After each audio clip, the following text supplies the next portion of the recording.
when it's stopped. Yeah. But the date's And we 26. got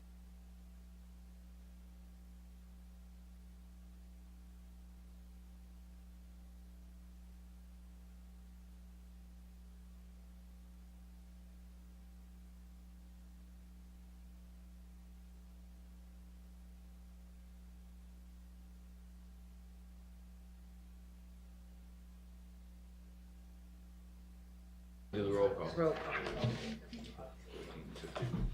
Okay, 3 o'clock. Call to order the pension committee meeting of the Sewage and Water Board for Monday, October 16th. Tim, would you call the roll, please? Mr. Chairman? Mr. Pacho? Here. Mr. Bergeron? Here. Mr. Arnold? Here. I'll be right back. Mr. Wilson? Here. Let's see, Mr. Russell? Yes, I'm here. Mr. Johnson? Here. Ms. Powell? Here. We have a quorum. We have 4 action items to work with this afternoon. Plus, we do have an executive session and presentation items. So let's get started to see if we can move this along. I'll ask Tim to begin with a quick.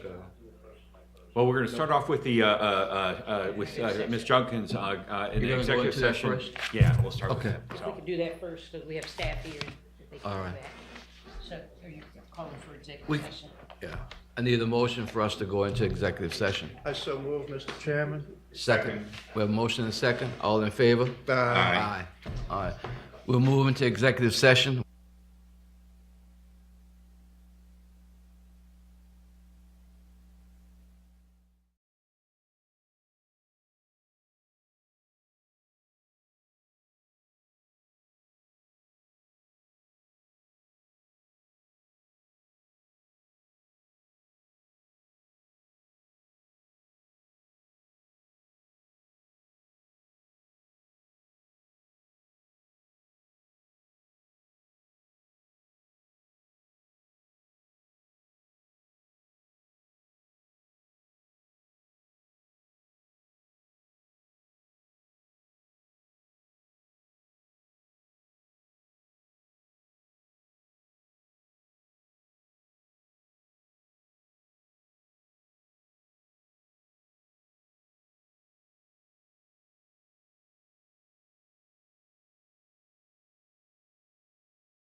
staff is thorough with the procedures. To be eligible for disability, all of our employees has to have at least 10 years with us. Okay, we need a motion to go back to regular session. So moved, Mr. Chairman. Second, Second. all in favor? Aye. All right. Now we need a motion regarding the executive session that we just came out of. Mr. Chairman, I move that we accept the recommendation of the staff of Human Relations on this Second, disability Mr. retirement. Page. We have a motion and a second. Any additional questions? If not, I'll call for the question. All in favor? Aye. Aye. Opposed? Motion carries. Thank you. Now we'll go back to the regular agenda. Item number 1. Actually, I think you're actually gonna move to item number 5 at the time, is that correct, Tim? Is that the item? Oh, you're doing because of the staff? Yes. Because, okay, and that's the presentation, As I look around. discussion on rehiring retirees? Yes, Okay. I'll start that discussion. I'm sorry. I'll start that discussion. And this is no action item, just presentation, correct? Exactly Okay. right, this is a discussion here. You will recall, as members of the board, maybe not all the members of the pension committee, the human resource staff have been working with management, members of the executive team to try to enhance our recruitment and our retention efforts. And we've had some difficulties. We currently still have about 300 plus vacancies. We've done numerous of things in order to decrease that number. And we actually have been successful at hiring, but our retention rate is still very low. So as we have hired over the last year or so, over 360 some people, we've had 290 some to go. So one of the strategies that we have been discussing and tossing around and actually came as a request from some of our managers was, can we rehire people who have left the organization, retirees who've left the organization? Can we rehire them? And if we can, nobody that they knew of was interested without continuing to receive their pension. Our initial discussion around that, we thought that it was an item that needed to come before the pension committee. And we were poised to do that, to come before you. As we began to look at the rules, we, in consultation with our actuarial person, I think Mike is in the room, we began to say, let's dissect what the rule says to make sure we needed to come before you. It was at that time that we decided, no, we think your rule was pretty clear that it was not necessary for persons who were gonna work less than 17.5 hours a week. We already have the authority to do that. So today, we just wanna make sure that you understand what we looked at, what our position was, and to make sure our interpretation of your rule is the same. So Mike, you wanna come to the table with us, and we have. And the legal initial here. interpretation is that you do have the authority to do We that. do have the authority, and I don't know if you guys have your pension, the rules with you, but right now, in Article 2 of the pension rule, it clearly states that the term employee for the purpose of retirement system does not include an individual who the personnel department classifies as an individual who regularly works less than 17.5 hours a week. So with that being said, the folks that we were talking about, while they would be an employee for us, they don't meet the definition of the pension rule for being a member of the pension. Right now, your current rule says that. Here's the rule here. I know you may not have it, but we surely can pass that around for members to see that basically, on that ground, anybody who would come back and work less than 17.5 hours would not be considered a member of the retirement system, because your definition for member states clearly that that's not, they wouldn't meet that definition. Okay. So that's what we wanted to make sure you were comfortable with that. That's our interpretation, and that's. All right, let me just ask this question. Harold, in terms of legal, you all have been paralleling this in terms of their interpretation, or? I have been, Mr. Chair. Okay. And everything that Ms. Judkins just mentioned and her interpretation of that definition is correct. The issue, I think where it became a bit confusing is that this particular concept, this retire, rehire concept, is dealt with in a number of different spots in the rules and regulations. The clearest, probably, definition of it and way to proceed forward is what Ms. Judkins just presented to you. In other sections of the rules and regulations, particularly in the drop provisions, there's some language that could be interpreted differently. And I think that was the impetus behind wanting to make those changes. But, as we sit here today, that interpretation is, that we agree with. Just a question, just because I just need to hear an answer. In terms of the workforce in general, is there anything that needs to be communicated with regard to this so that if potentially there's any confusion, that would be done? And I don't know, I could be asking a question that's already answered.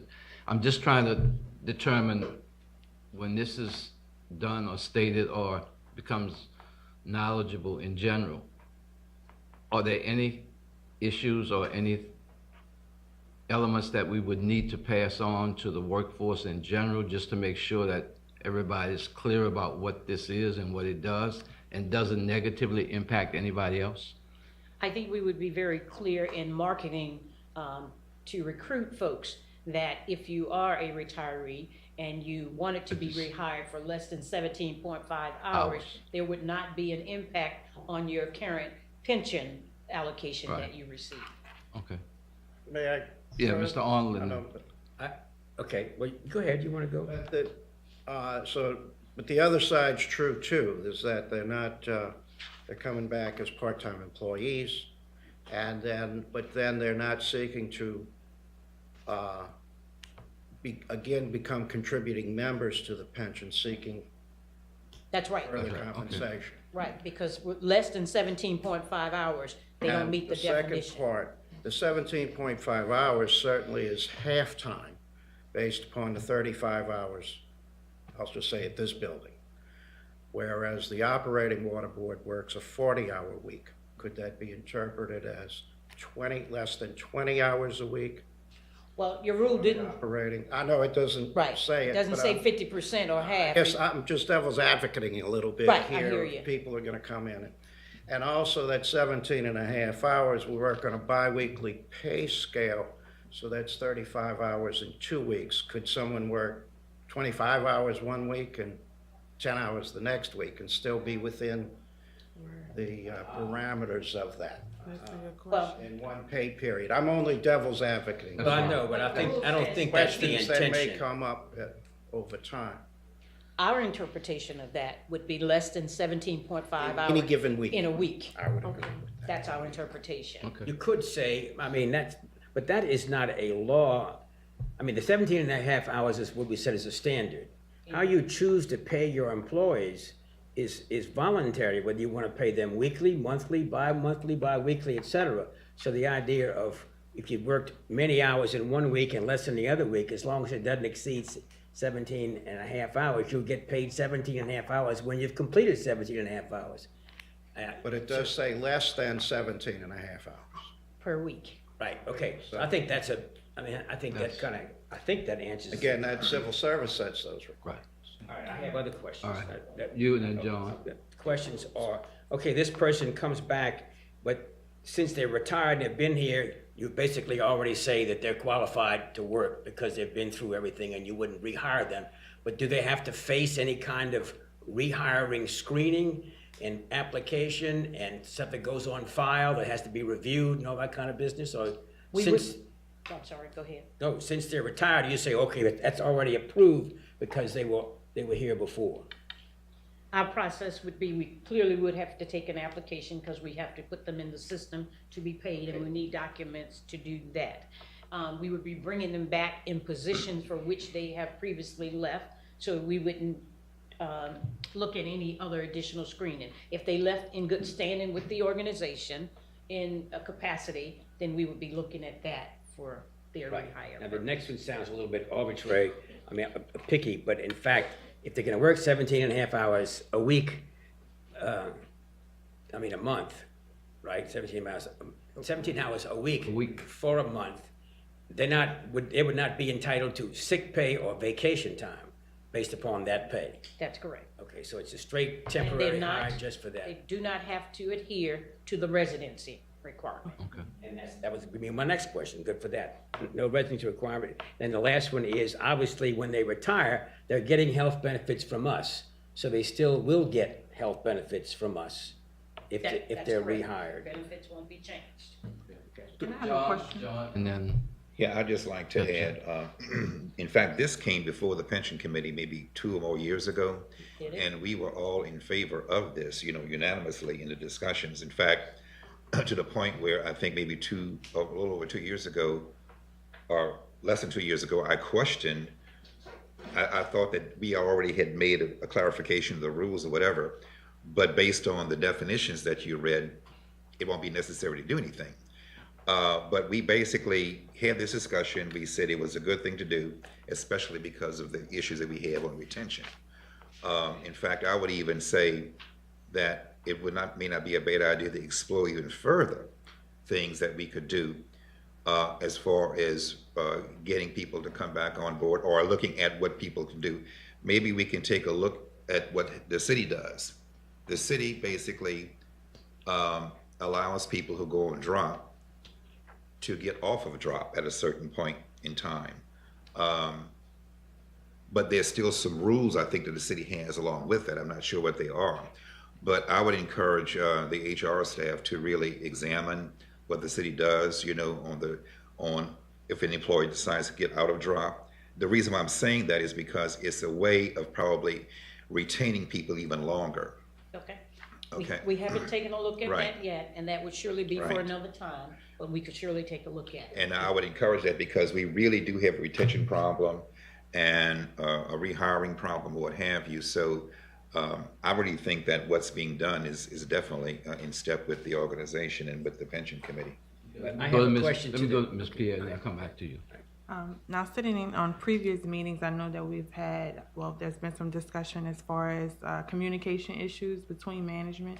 So would this be effectively communicated to department managers that are hiring these folks and letting them know that, hey, they cannot go over 17.5 hours? And because if that happens, then you may have some people who come back and say, hey, well, I worked 18 hours or I worked, 2 hours over. We just want to keep it. I understand. It would be our clear intention to ensure that we comply with your rule. Less than 17.5, 17.499, but less than 7. And so we would do our very best to do that and to try to monitor that. Right. And Per that- week, right? Per week. Okay. With us today is Mike Conifrey. He's a actuarial expert.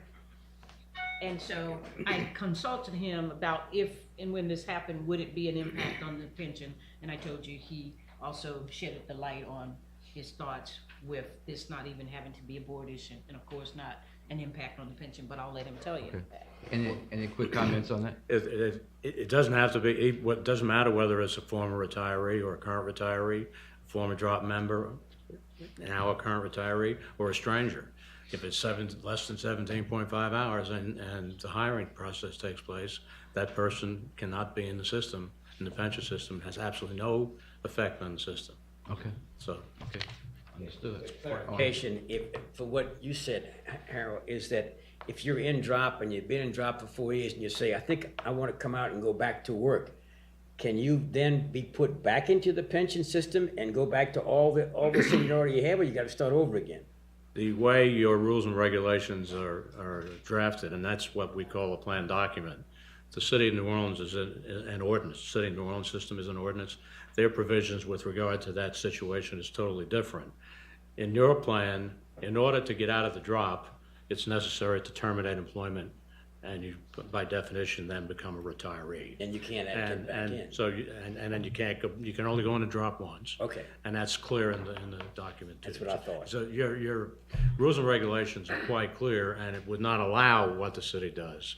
You'd have to change all of that, as well as your personnel and other practices and so forth. So it would be wide-ranging change. Okay. That's what I thought. John, I think you had a question. Sharon, just who's monitoring that? Is it your office? Yes, it is for hiring right? Yes, our office is responsible for that. And then Managers will be responsible for that's my working with question. us to ensure that a person does not managers exceed are, the allowable amount of time per week. right? How do they report that, or do they report that? It's only reported by their time sheet on a weekly basis. Okay, and some, Everybody's responsible they for have the submitting their responsibility payroll to check time that, sheet, okay. yes. all right, yes. Ms. Judkins, Yes. is there a time limit for how long this can go? There is nothing that locks a time in. Because my question is that, so they are taking up the slot of their previous position, is that correct? Within the budgeting or the personnel rules? They would be taking up potentially half of a position if a person has a position. So a person could potentially hire a half a person here and That's why I'm another asking, half a so- person if they had one vacancy in their budget. For example, let's say it is my manager who decides to come back and do this as I am gaining eligibility to get promoted to that position. For as long as he is now working half-time, I am no longer really eligible to get promoted. No. Not necessarily so, that true? that's No, not. no One of way. the things when, in the budget, the reason why we're trying to get this very clear is because we're now in the budget process. I understand. And so during the budget process, we're looking at what the number of positions that will be allocated in the budget. And managers, if this is the direction we're going, we will be speaking to them to say, you might want to request some additional funding in your budget to compensate for what we would call temporary. Okay, so it would just be. it would- Right, I- we'd have to, that's I an do my internal own, I do the budgetary. O&M budget, so yeah, Yeah. so it wouldn't count towards the doesn't salaries, have it to would do be a that. temporary help line item? It could potentially Okay. be that. Okay, but clarification though, I think this is an all a negotiated basis. You have a very senior person in a position that could have somebody who's qualified but not as senior. They're gonna be paid more because of their seniority. So if that person comes back, is that person expecting to get the same level at which he left, or whatever you offer for that temporary position? It would again be our offer for the temporary position. I don't think it So was. you're not anywhere gonna, that- be bound by Anyone the who person comes- went out at 60, he doesn't come back at 30 if he works Anyone who half a comes month. comes back at the base salary. And- For whatever based on position. what we know. You may want them bad enough that you could go higher, Again, but. that's, We could negotiate potentially up to the Question. midpoint, which is. we is- sort can of do flirting with, how are we with respect to civil service for hiring part-time employees? Do we have to go through a civil service process for that?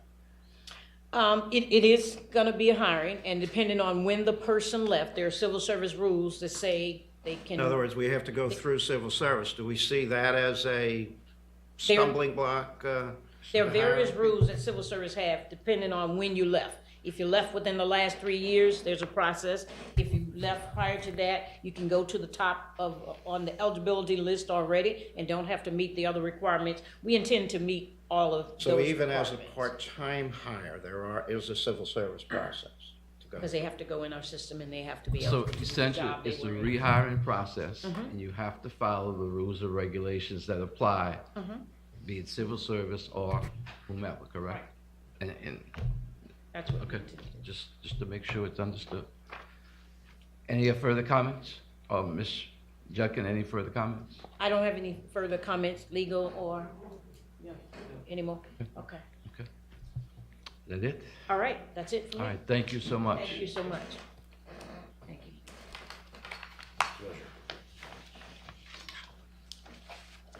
Okay, now I think we can go back to item number 1. Okay. The agenda, the mission statement for employees' retirement system.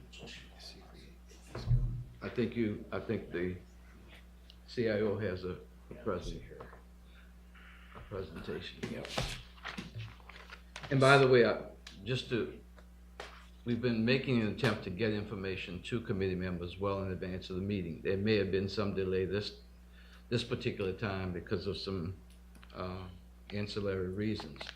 But my point is, as we go through the agenda, I do encourage and ask that as we move forward with these agenda items, that you read through the materials that you receive well in advance of the meeting so that we can try to mitigate the time spent with regard to having to try to peruse them while we are actually in the meeting.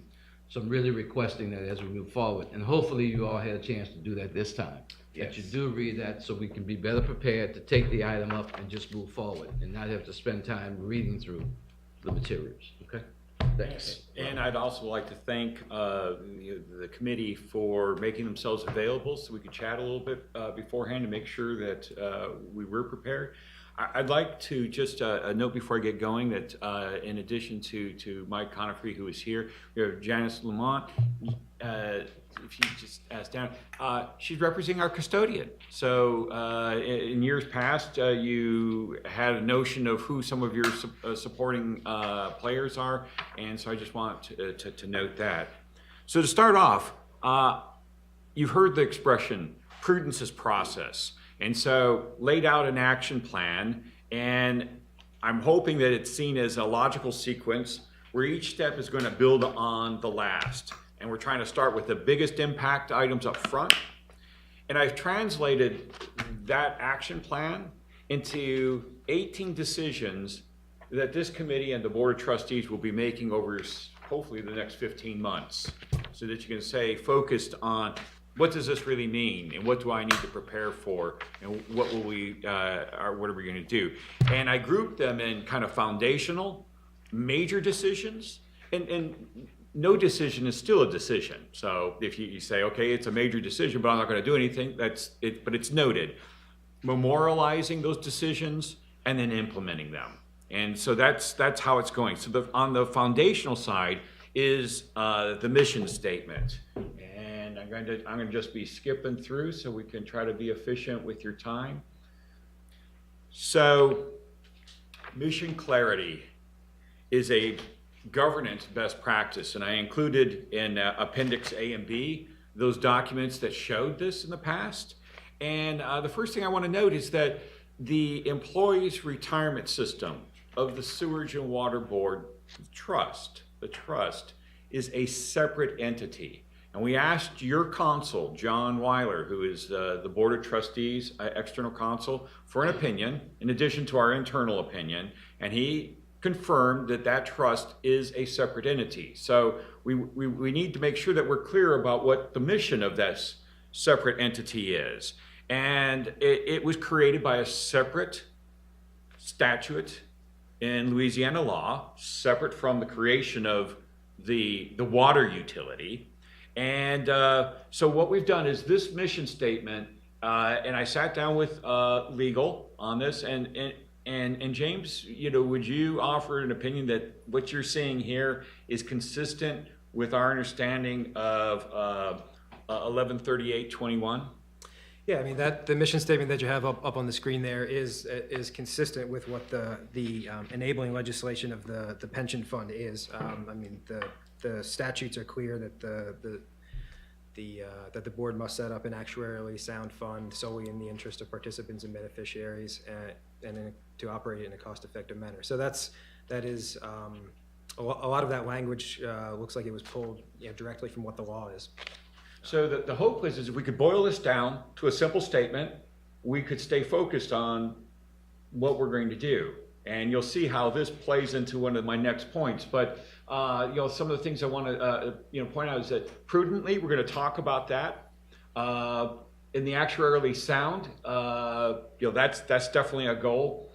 Then the solely in the interest of participants and beneficiaries. There are a lot of stakeholders out here, but our role as fiduciaries to this is strictly for their benefit. And this last one, in a cost-effective manner, there's a lot of language in there. It's complicated because we're kind of an employer in public plan put together. But I want to note, cost-effective is probably the intention of this, and that means not least cost, but biggest bang for the buck there. So those are my comments, Mr. Chairman, on the mission statement. Okay. Do we want us to accept it or what?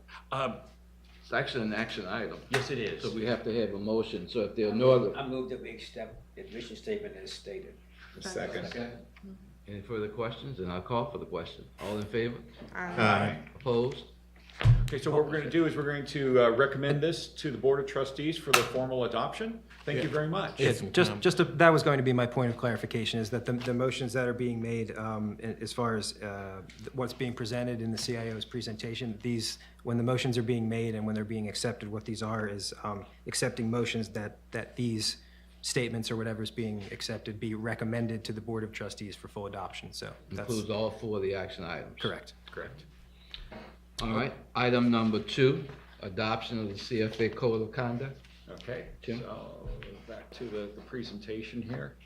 So I get this.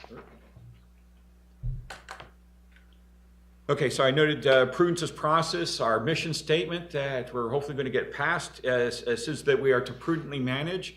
And, what is prudence? We have all kinds of statements about who's the best judge of this. And I think what I want to do is offer to this committee and to the Board of Trustees the CFA Institute's Code of Conduct for Members of a Pension Scheme Governing Body. This is the gold standard in the industry. And the reason I'm offering it is, first off, we want to hold ourselves up to a high standard of things as an organization. We can get there, and the first one is that. Also, the second is I think this protects trustees as it's offering explicit guidance on how to comply with the duty, and that's important. This is something I'll bring to the next meeting, is that as trustees, which you all are, that you are personally liable for breaches of duty. Okay. Now the as a fiduciary, but the good news is this, is that we are focused on the process. So a prudent process is your best protection. It's probabilistic. Some investments work, some don't.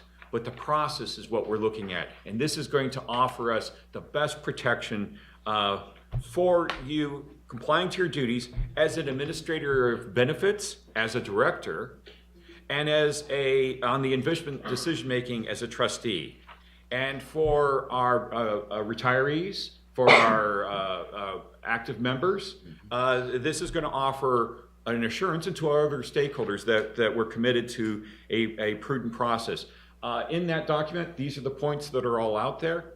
If it makes you feel any better, I'm bound to the CFA Code of Ethics and Standards of Professional Conduct. It's a bit more lengthy than this. Took about 300 pages of guidance there, but that booklet offers a lot of great guidance there. And just as an example, there is an explicit statement that when you think of yourselves, for those of you that are directors, you're confronted with working for sort of 2 organizations with 2 different kind of mission statements. And what do you do when there's kind of different objectives?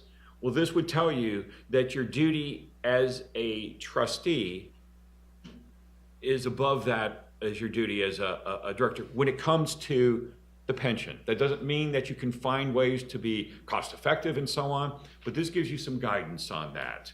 So I also will note that if you look at this one item here, it says take actions that are consistent with the established mission of the scheme, the pension plan.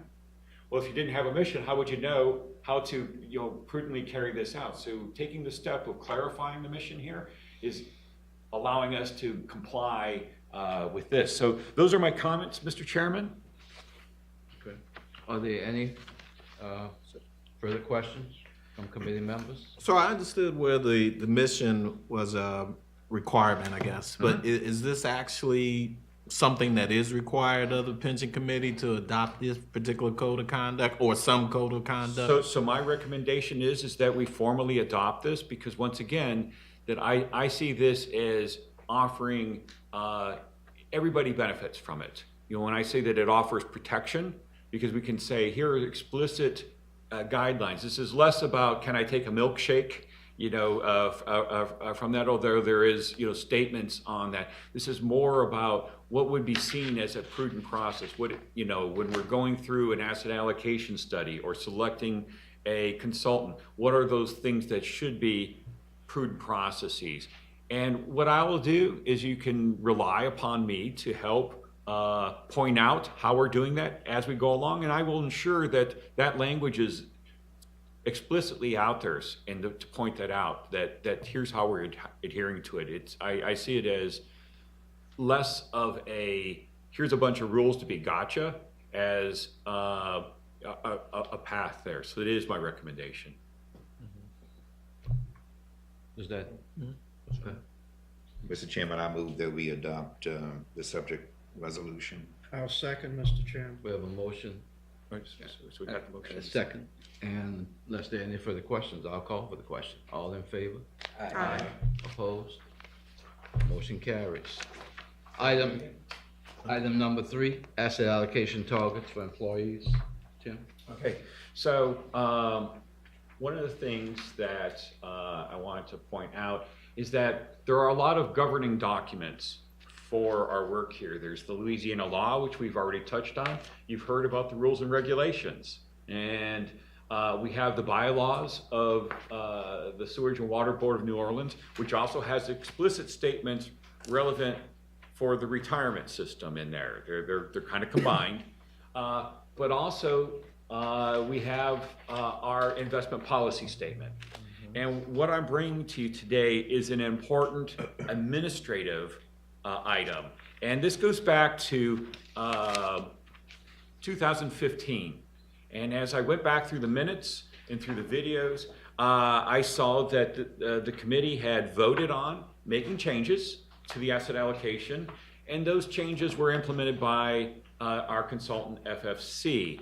The changes were noted in the performance documents, but it was never updated into this important governing document.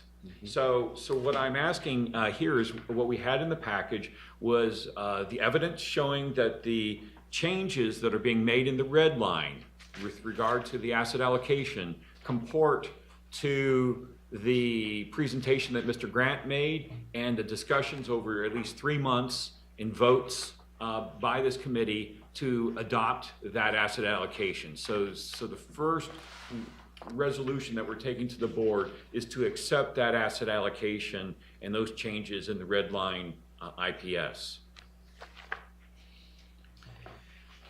Just to clarify and make sure I have it, this document, its draft that you marked up, really only reflects the things that have happened over the last year or so, in reality. Correct. We never made changes into the document. Right. No Except the second resolution that's being offered there are a series of edits. So when we went into it, I asked, because the owner of the document was FFC, I asked them to make the changes comporting to the asset allocation. And he noted that there were certain things like the benchmark names that had changed, so they weren't the Barclays. So there were some small changes there. Right, but this does not reflect any changes Correct. to that asset allocation, other than the things that have happened piecemeal over time, up to date. Right. So there's nothing that's being new recommended. It's Exactly. it's Just to solely a clarify. recording of the votes that were made in 2015. Yeah, it's essentially just memorializing what's already been decided. Yeah. Okay. Should we take them separately, or should we do them together? I would say let's just take it separately to do the asset allocation first. They're listed as separate actions. Right. Harold, Yes, sir. we need to do them separately? You can do it separately. Yes. Okay. Okay. Then we'll need 2 separate motions. I move acceptance of R 109-2017. I'll second, Second. Mr. We have a Bishop. motion and a second. Any questions, further questions? All in favor? Aye. Opposed? Motion carries. Now we need a second motion for a second.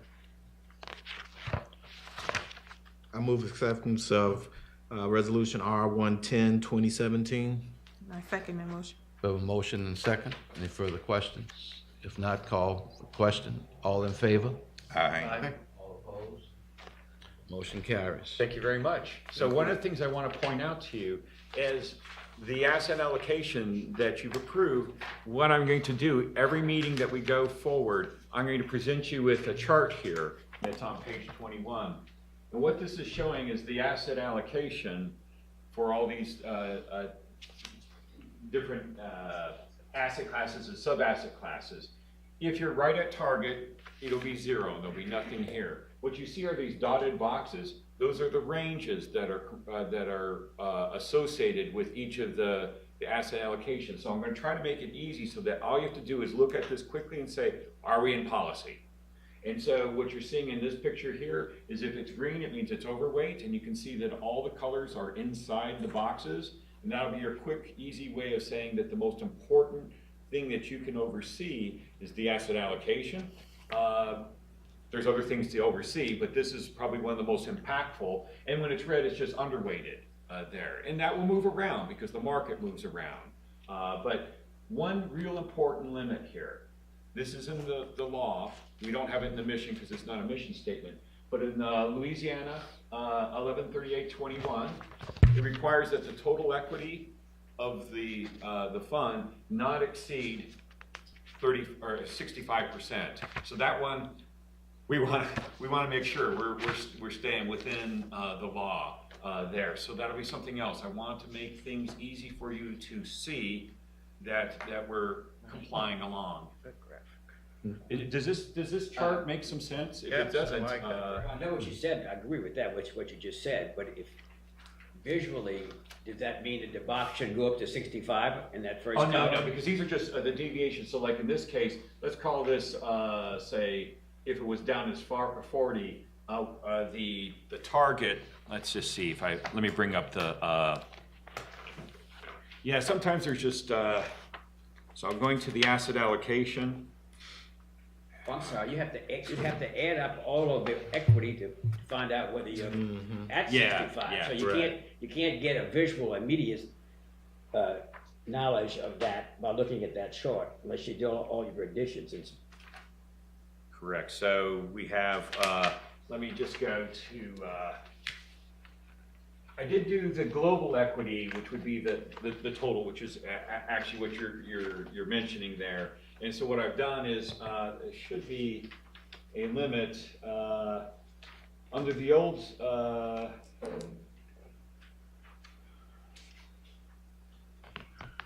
see here. I'm just trying to see if we can find something that's easily shown. So if we had, say, if it was. This is what you would just add to the target or subtract in this case. And so since we have a high allocation to equity, you can see that we can't go much higher. I'm trying to think of a. I'm not grasping that. See that one on the right, the far right, U.S. core? How it goes up to 80%. Now, what does that mean that box goes to 80% and your global equity only goes to 10? Well, if you have 65% limit for all equity. Right. So if this U.S. core is for fixed income, that's for U.S. core fixed income is actually what's going on there. So it could be. The chart's not important, really. Yeah, I think the problem is that we're trying to fit all of these things onto one graph. It doesn't do a whereas lot actually visually US to say core would be a I know I'm in subset compliance. I'd have to of go through a something lot more else. work. Well, what you do have in your, actually what you have in the presentations from FSC is it'll show like a pie chart and it shows the total I'm aware of there. that. I was just trying to make, a quick look. Okay, I know where I'm in compliance. I can't do it by looking at that. Not that that means anything.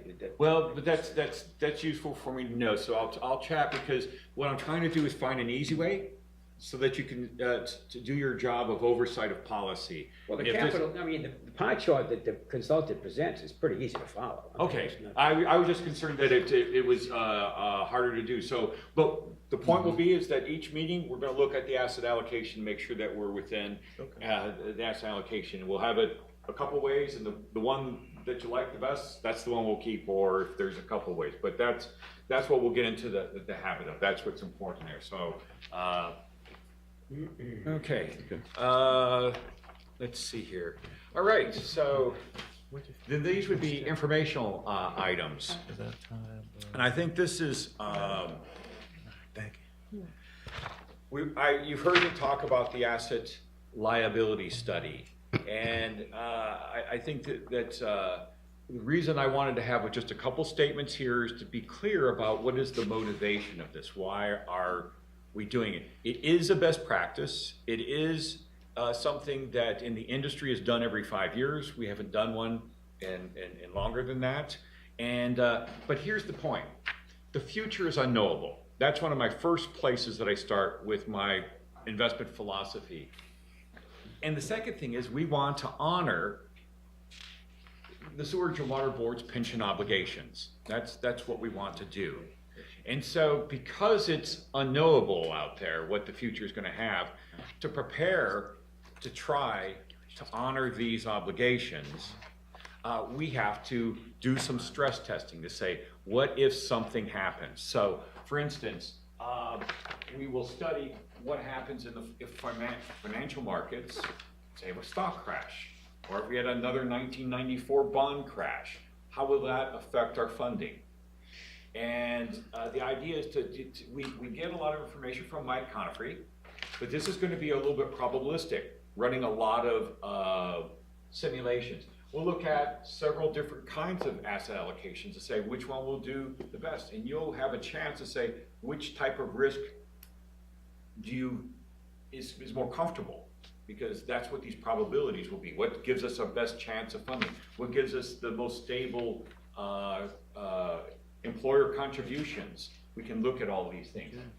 When I have here about the benefit policies, this is the one I just want to point out, is that we're going to study, not because there's anybody here pushing for any type of plan. It's just to say what would happen if this occurred. Again, there is no one here pushing for a new design of the pension plan, but there are historical examples where they've done this, and what I want to have is by the time we have this first phase of this study done, we would know, hey, what would happen? You know, how much more money would we have to kick in to keep this, to honor that? Because that's the whole point, is to honor those obligations. So that's part of it. We'll also look at contributions. What would happen if the contributions change? Because these are all the three parts of it. So I have no answer. That's the thing I want to make clear to everyone. There is no in place that I want to go except to get us to 100% funding. That's the goal out there. But this is what this study's about. The RFP was issued. The the responses are due back October 20th. That's this Friday. And it would be my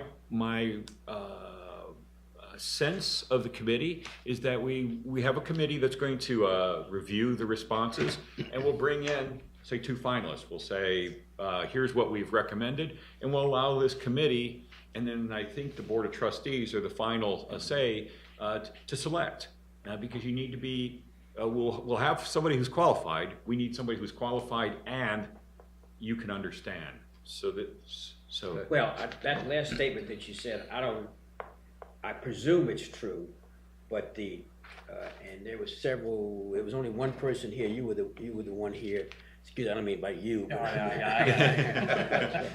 That when we selected a consultant, financial consultant, not an asset liability consultant, the recommendation was for a single person, a single firm, brought to the committee after they 5-man committee, according to the procurement requirements of the city of New Orleans, which were basically new at the time, that were being established, that you must have a 5-man committee, or maybe you can have more, but 5 is the number that I Yeah, that's right. It's a policy for the Sewerage and Water Board, a procurement and that policy. the primary individuals on that committee should be members of the staff, and it excluded anybody on the board. And the reason with that was, which I didn't care for, because I thought it singled me out pretty good, that you didn't want anybody on the board because they might know people who would be considered. So anyway, but my point to you, and I've made it very clearly, and your answers have been pretty good, that 5-man committee has to be extremely knowledgeable of the industry that they are going to rule on, and not simply be able to sit in a committee and just hear discussion and decide that they like this person or the other person.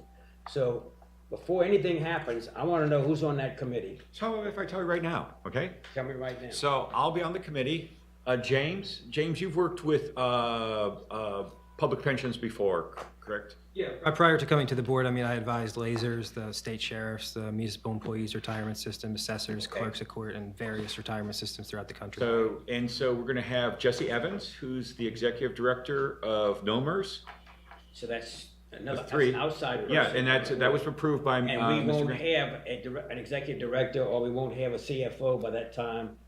So your experienced financial people in the Sewage and Water Board are very thin at the moment. So myself, like I said, James Give has it had to the best that. one. So we Give it have, the honor. yep, and we have a fellow. So there are certain constituencies that have to be represented. Mohammed Uwasu works for Sharon, but he worked at the city of Richmond, and he was working in the debt area. And I've had some conversations with Mohammed, several, and he seems. So he has some grasp of investment and management, et Yes, cetera. yes. And then the fifth person?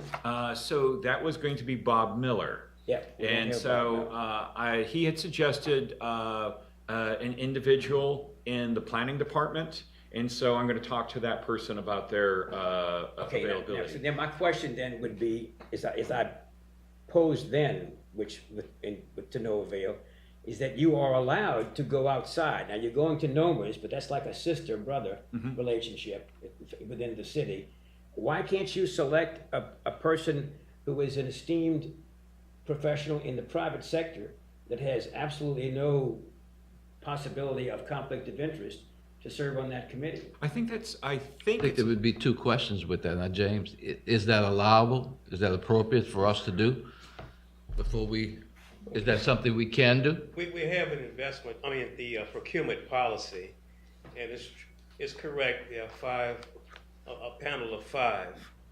One expert can be chosen, all right, who's not a staff member, all right. Just one?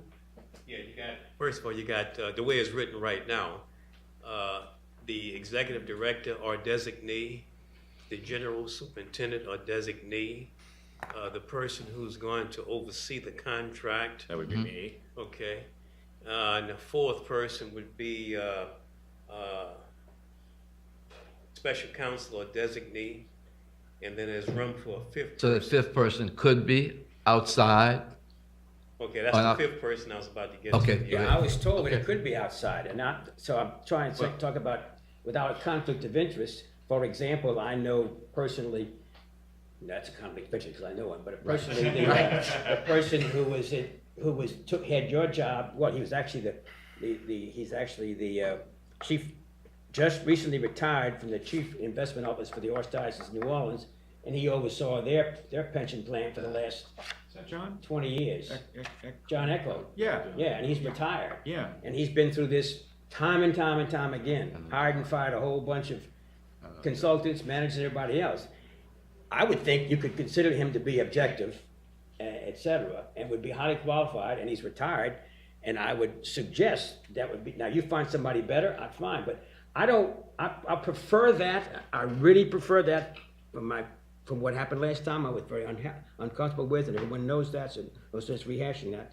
But if it wasn't that person, come up with somebody else. Come up with the president of Xavier University. Come up with an economist professor at Tulane University. Why not reach and go out and get real talent on that committee? So the question we already have Jesse Evans, who's You got 4.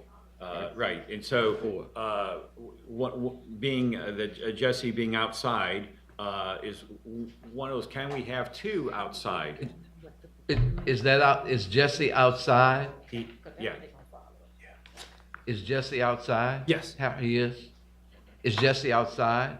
Yes. In other words, the That's question the is, Romans if Jesse's outside, then that means we're looking for 2. Can we It have was 2 indicated we outsiders? could have 1. So how do we read that, or how is that read? Just one, based upon what the policy is written right now. 'Cause you So got the these distinction has to be whether Jesse, for example, is outside and not, outside and has a particular expertise is Right. the way that. Well, he's the one at NOMERS. Yeah. Right, so that's the city's pension yes, plan. he- That's clearly what I would He call is- a very close insider from the standpoint, we are not really a function of the city, we are a state authorized body. So Right. we're not part of the city, but we adopt all of the city's policies and everything that we're doing. Question is, to the point is he or is he not, based on whatever relationship or what that involves? Is he or is he not? Because if he's not, then we are eligible for one person. That's right. That's right. And that's my question. Is he or is he not?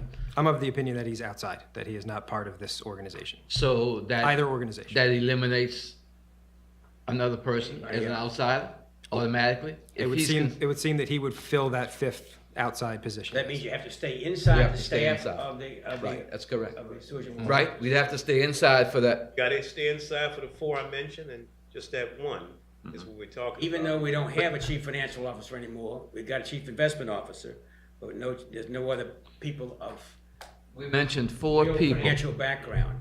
We mentioned 4 people, Harold. That's Real correct. financial Okay? background here. Is Jesse one of those 4? I don't. Not one of I those don't- 4. That'll be the 5th one I was about to get to. The one who is not a staff member, but, has expertise in the area. I'm talking about expertise in the area of investment management. Right, right. But we don't adopt all of the city's policies when it comes to our pension, Yeah, right? so, Anybody in here? No, I'm just, look, this is. No, you I'm said not that we asking, I'm not adopt the- posing, I'm asking that I would shoot for the moon on getting the highest qualified committee that you could have, because you're gonna do this twice. Yeah. You're gonna do it once for the asset liability study and once for the management consultant. Actually, so in the regard there, I'm gonna guess that we'll probably have more applications for the general consultant position. And I've met John, and I think he's, everything that you say, and I would, because Jesse will probably beg off of, or I should say, he would probably not be able to, take on that much work, given his day job. And so, I think that John, and we can get a Please, I'm not proposing John, I thought it was Right, an but example. I would like Actually, to, I would have picked him because of that, but if there were other, here's one of the things. For the next, so we have 2 issues here. We have one of spot to fill, and the second is how will we set up the next search. The next search, we'll talk about over the next 2 meetings, about what we want, and also about who will be on that. And if there's more names, I certainly would go to John because he's knowledgeable as an outside there. But we have Mohammed internally, he's Yeah, on the because committee. I'm with you. The item that's before you now is the current search. You worry Right. about the next search at the point that you get right, to. right. Don't mix So- the two. Right. but I have a question, or 2. Jesse Evans I know that you said that he's an outsider, right? Because, and you stated that we adopt, the city's policies. We don't adopt anything in regards to the pension, correct? Procurement policy is the city's policy, which really was not in play as far as I know, because I've been on this thing for about 5 years, but it's spread 2 years in between.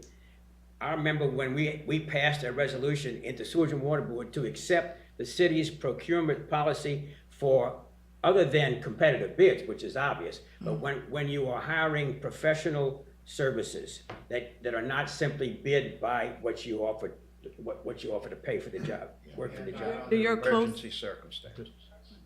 And not under emergency. Oh, yes, well, I'm sure of it. We're doing that, and that's all we're doing now is emergency services.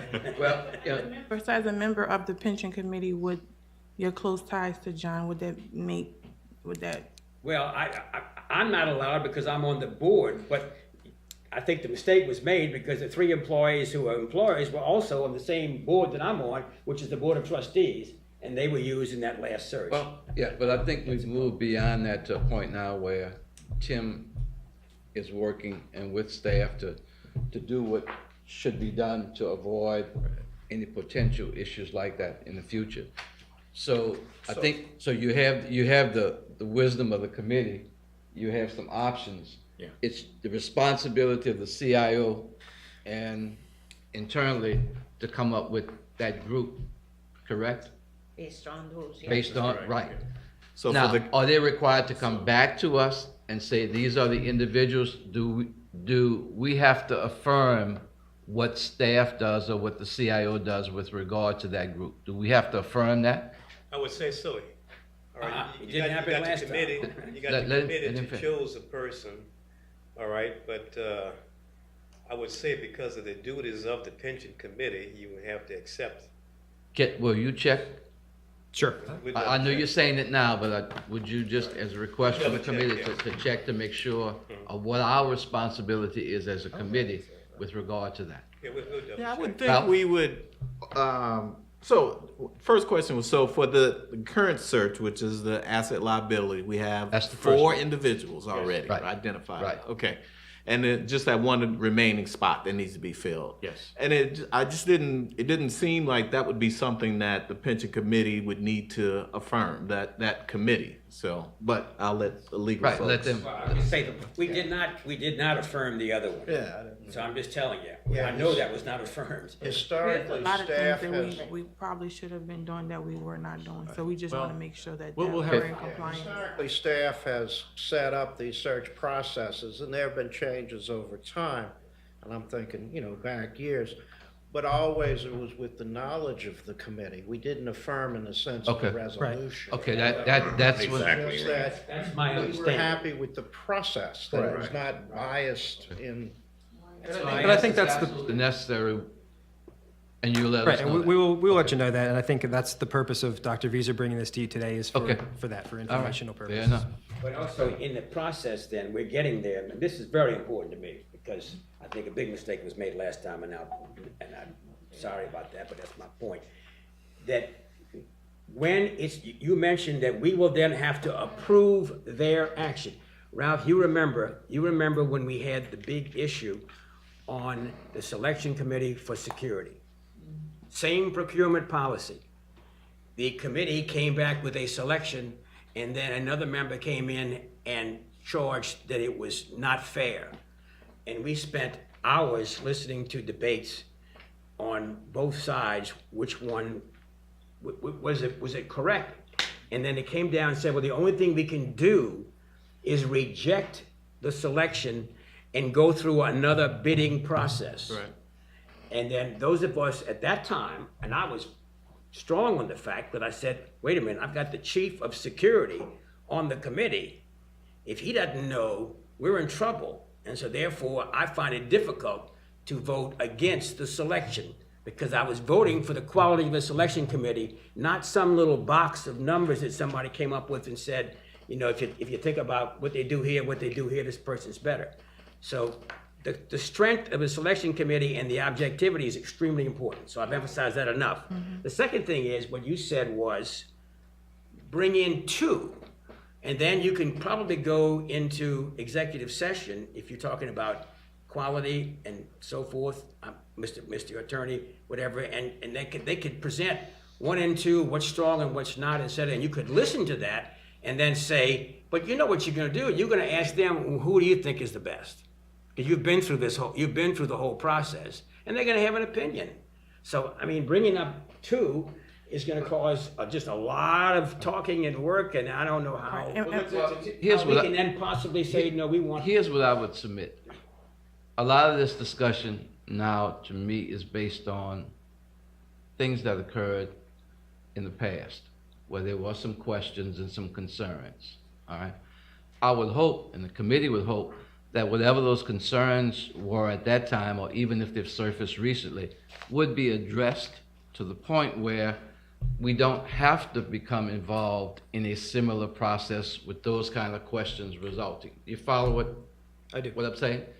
So we appreciate the input from the committee in terms of options. I'm simply asking as chair, and hopefully with the support of the committee, that we take every precaution necessary to ensure that whatever needs to be done with the first as well as with the second, that we follow the rules and regulations. And if there's a necessity for the committee to approve, then we would do that.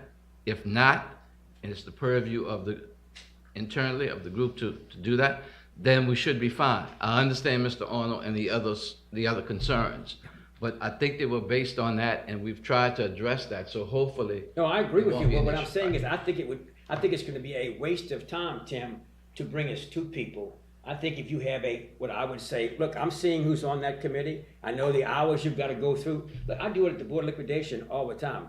And it can take you 5 or 6 hours to read the RFPs, much less then, we don't even have personal interviews. We just do it from what we read. But you're gonna have personal interviews, I would imagine, when you get down to, this is what I've been accustomed to doing before.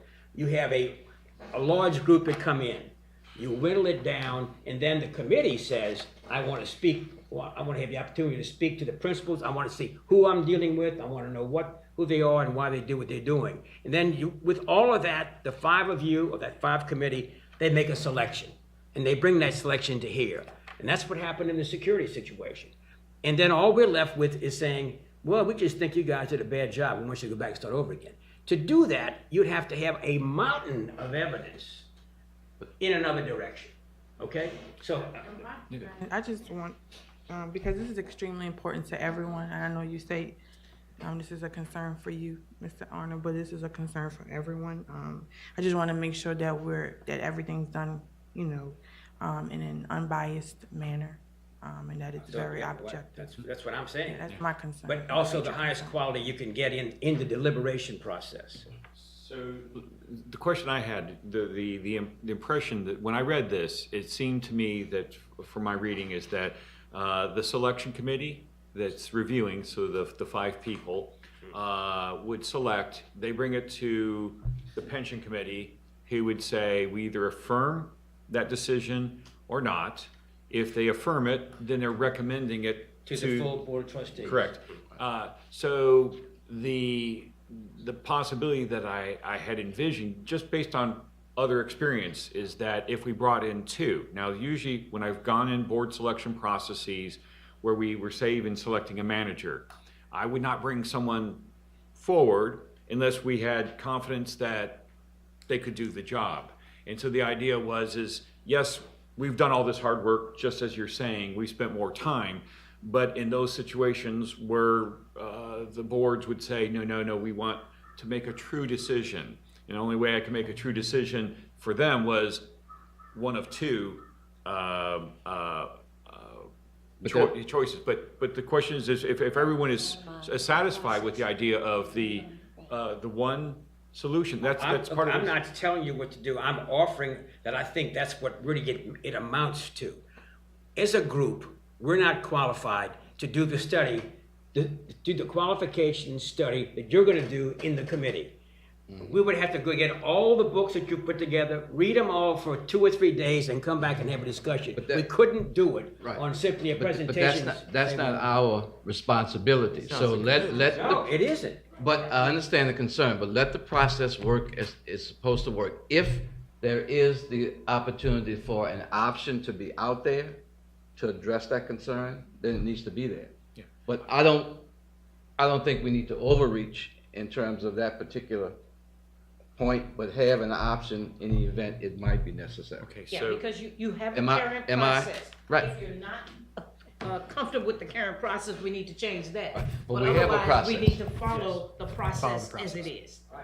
Okay. so to make so that I'm clear on what the committee has said here, my understanding is we'll follow the procurement process, Procurement policy. which is to bring a single candidate here with a formal recommendation, but that candidate will present to this committee. You're going to present it. I well, don't think well- you bring them. If you were to choose to accept or not, part of your choice could be made on the fact that saying, okay, we hear, Tim, your committee's recommendation. We've had the manager come here, and you know what? They sound gibberish to us. Let me ask, Sharon, let me ask you something. That's not our current process. I The don't current think so. process is the selection committee. You have who's on your selection committee. The reason why it's comprised of those people, so you have the knowledge and competency base that you need That's my to question. select. That's my- And they and will that's bring what you we are the going to follow. results of that selection. And that's what we're gonna follow. That's the what way we're it gonna was in the follow. case of security. Okay. Okay, All we did No, I just just want that. to make sure that we're all comfortable and we're all on the same page. Yeah, just to follow the process. Okay. Yeah, that's fine. Okay, so we'll march along there. Last thing, and I have to congratulate this committee. You've gotten a lot done in a short period of time. So let's see if I can get back to the one more page here.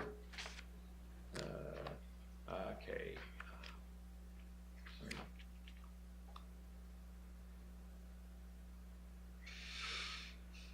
So the last point that I wanted to get to was that FFC's contract expires in March of next year. They have been our prime consultants since at least 2008, so nearly 10 years. Before that, they were a subcontractor. So what we're going to do is, in advance of the contract's expiration, I'm going to lead a process to rebid the contract, and following the process that we just went through there. And as part of this review, the governance review, I'm going to bring to the committee those items that I think that we should be looking for within this search, so that we know precisely what are we going to get there. I can tell you what we're getting and what other services we might ask for. Get your feedback on that, and we'll have one other decision that will come through this is the fact, to Mr. Arnold's point about expertise and selection. If we're going to hire a consultant that's going to give us advice about hiring the best managers out there to produce the best returns, how does that fit in with a procurement process that we have? And I've talked to procurement about this from the start, and saying, look, consultants, we can walk through this, but selecting managers and just saying the only people we're going to look at are the people who would apply to us, and sort of ignoring what the consultant brings to the table, it's going to affect what we ask for in the consultant search. So I think in December, I'm going to make a suggestion about manager selection. We'll have a discussion about that. And once I've got input from the committee about what their comfort is, once we'll have procurement, because I've been talking to them about this, we'll make a decision on what services we need from a consultant in this regard. So you should know pretty clearly about what we're going to do. And I shared the RFP. That was your request. So you'll have a bit more of a input into that this time around. You're just reviewing it this time, but you'll have the input. And I thought over 2 meetings we'll have that. Other than that, that's all I have, Mr. Chairman. Okay. Have we acted on all 4 items? We have, sir. Okay. The only question I have, as we go through our processes, and there's going to be a lag period in terms of the next administrative team in City Hall. Does that in any way impact negatively what might have to be done by this committee in terms of consultant or anyone else that you can foresee, so that we can prepare, if it does, how to address that? I know it's going to be a factor in other areas.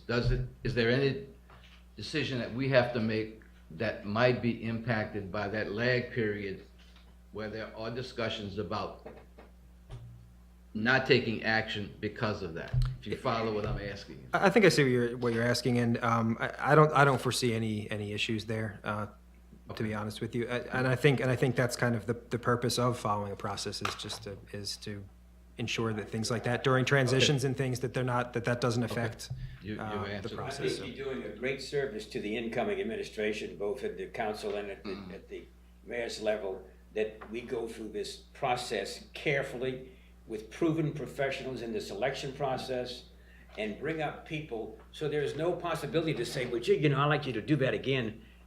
Somebody has to say, why? I mean, it just stops it cold. This is professional. We're trying to be totally professional. We have a lot of work to do. We can't put it off and wait for someone else to come in and tell us how to do the work. I will say that If it's follow-up, regardless of another administration, we still have a committee. There's a process to get a committee in the first place, all right? Action made by the committee is still part of a committee of the Sewage and Water Board. So regardless of whether or not we have another administration, it's just a matter of them, whenever someone, another committee member has to be chosen up a process that we already have that law. They still have to follow that law, and we have committee members that have lawfully been chosen. Absolutely. So it's not gonna change The new that mayor- process. It's the the new process mayor- that governs. Got it. The new mayor is only one vote on the Sewer and Water Board, even though he's president. He's on one vote on the Sewer and Water. He doesn't hire and fire at the board level. And if I may say that, Mr. Chairman. She does. That Nolan Lambert also California, said. you can go to that, jail for using the wrong pronoun. Right. I gotta get used to that. I Yeah. was just going to say that I asked the question to Nolan Lambert about, especially with the asset liability study. And he said that because our duty is to this fund, that, you know, that we proceed, if that occurs before the new mayor is instituted. I will also note that to complete the first phase of that study, my ambition is to have it completed in the month that they would take office. And that would be really useful for an executive director coming here or the mayor to have these kinds of, this information available that we could then discuss with them through that summer. So that's the game at this point. I think it's great because if I were considering, if I was qualified, which I wouldn't be, to be the executive director, that's one of the questions I would ask. What is the status of this pension fund? Because around the country, there are plenty of them not in very good shape. Right. And there are a lot of reasons why they don't get in good shape. Well, Mr. So-and-so, high qualified prospect, here is what we've just been through the last 4 months. Here's the findings of this study done by a nationally recognized consultant. If you think that there's something wrong in there, please tell us now. But I think you're gonna have to come in and convince the board, of the Sewage and Water Board, who helped perform this study, that yours is a better way to go. And there's nobody can have a chance to compete against that. Before I ask a motion for adjournment, I just wanted the committee to know I'm encouraging Tim to meet with you all with regard to certain items where that kind of pre-discussion between committee members and he, I think, serves a real worthwhile purpose. So I'm going to continue to ask him to do that so that everybody is on the same page and we all are covering the same base. I think that's it. If there are no further questions or comments or concerns. I just want to make one comment. This is high-quality work, tedious, high-quality work, and I commend him for what he's done. Move adjournment. I have a motion, second. Second. All right, all in favor? Aye. Aye, we're done. Thank you. Thank you.